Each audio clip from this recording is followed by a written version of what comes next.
If you think $19 million was outrageous, brace yourself. The Rolls-Royce Boat Tail, a $28 million masterpiece that makes yachts look like bathtub toys. This car isn't just expensive, it's Sao Tome and Principe's GDP on 4 wheels. Yes, an entire African nation's economy, crushed under the weight of one car's price tag. Let's break down this floating palace. The exterior, handcrafted aluminum, polished for 2,000 hours, because Rolls-Royce thinks time is just a number.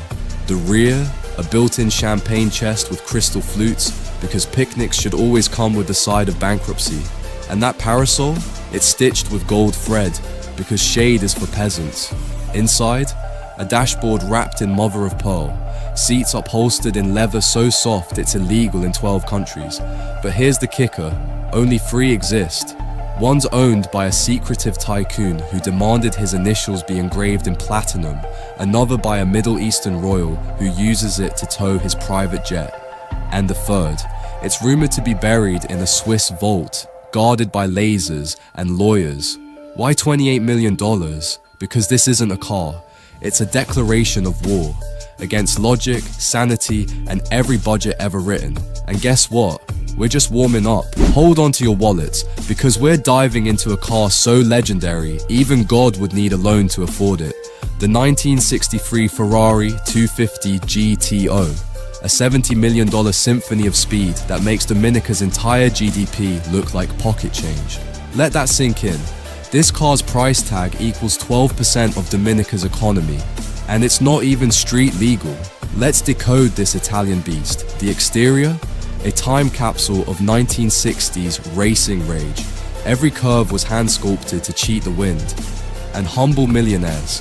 That iconic rear, pure aggression. The quad tailpipes, they don't just roar, they scream wealth. Inside, a cockpit soaked in vintage adrenaline.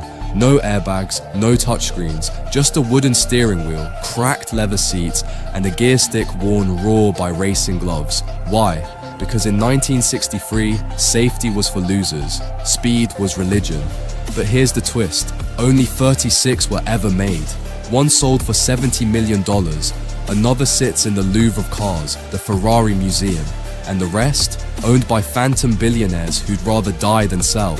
Rumor says Jay Leno begged for one, and got laughed out of Maranello. Why $70 million? Because this isn't a car, it's automotive royalty. A crown jewel of greed and glory. Prepare for a car so rare, so unapologetically insane, it makes diamonds look like gravel.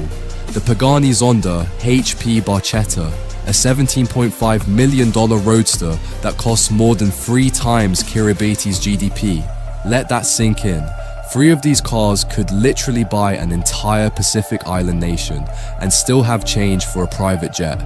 Let's unravel this mechanical unicorn. The exterior, carbon titanium madness, a material so exotic NASA uses it for Mars rovers. Those swooping curves, hand-sculpted by Italian artisans who probably drink espresso laced with rocket fuel.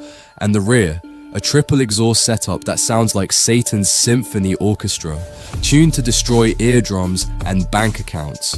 Inside, a cockpit carved from alien dreams, bare metal gears exposed like surgical instruments. Seats wrapped in leather, tanned with unicorn tears. The steering wheel?